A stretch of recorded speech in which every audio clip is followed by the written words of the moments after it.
কেমন আছো? হুম, ভালো। কে আপনি? চিনতে পারলাম না তো। চিনবে না, ভুলে গেছো হয়তো। শুনলাম বিয়ে করেছো। হুম, কিছুদিন হলো বিয়ে করেছি। দেখেন, পরিচয় না দিলে ব্লক করে দিব। হুম, তা আমি ভালো করেই জানি, কিন্তু পরিচয় দিলে হয়তো আরো তাড়াতাড়ি ব্লক করে দিবে। ঠিক আছে, পরিচয় দেন। কথা দিলাম, ব্লক দিব না। আমি সাথী। এবার চিনতে পেরেছো? কোন সাথী? চিনতে না পারারই কথা। নতুন মানুষ নিয়ে সুখেই তো আছো। আমার মতো গরিব সাথীকে কেনই বা মনে রাখবে বলো? ও, চিনতে পেরেছি। তো তোমার হাজবেন্ড কেমন আছে? হাজবেন্ড? আমার তো হাজবেন্ড নেই। বিয়ের দুদিন পরেই ডিভোর্স হয়ে গেছে। কেন, ডিভোর্স হয়েছে কেন? তুমি যেদিন আমাকে বললে যে তোমার ফ্যামিলি আমার মতো গরিব মেয়েকে মেনে নেবে না, সেদিন বুঝলাম আমার ভালোবাসার মানুষটা ভুল ছিল।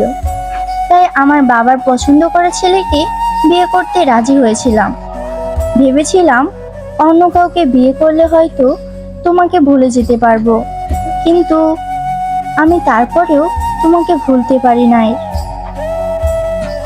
এরকম পাগলামি না করলেও পারতে। আসলে তুমি তো এখন অনেক ছোট, তাই তোমার মাঝে আবেগ কাজ করেছে। তাই হয়তো তুমি এমন পাগলামি করেছো। তা এখন কি করবে ভাবছো? বিয়ে করবে কবে? বিয়ে করব না, যদিও তুমি আমাকে কখনোই ভালোবাসোনি। তারপরেও তোমার মতো করে কেউ আমাকে আর ভালোবাসেনি। ও, হুম, তোমাকে একটা রিকোয়েস্ট করব, রাখবে? হুম, বলো, কি বলবে? তুমি তো জানো তোমার সাথে একদিন কথা না বললে আমার অনেক কষ্ট হয়। তুমি যেদিন আমাকে ব্লক করে দিলে সেদিন আমি পাগলের মতো কান্না করেছি। তারপরেও তোমার সিমে অনেকবার কল করেছিলাম, কিন্তু তোমার ফোন অফ ছিল। কিন্তু তোমার ফ্রেন্ডের কাছে যখন শুনলাম তুমি বিয়ে করেছো, তখন তোমার ফ্রেন্ডের কাছে অনেক কষ্ট করে তোমার আইডিটা পেলাম আর তোমাকে নক করলাম। তো এখন কি বলবা? ক্লিয়ার করে বলো।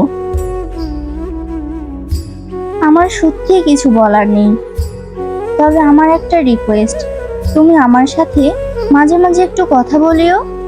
তাহলে হয়তো তোমার স্মৃতি নিয়ে দুনিয়াতে কিছুদিন বেঁচে থাকতে পারবো।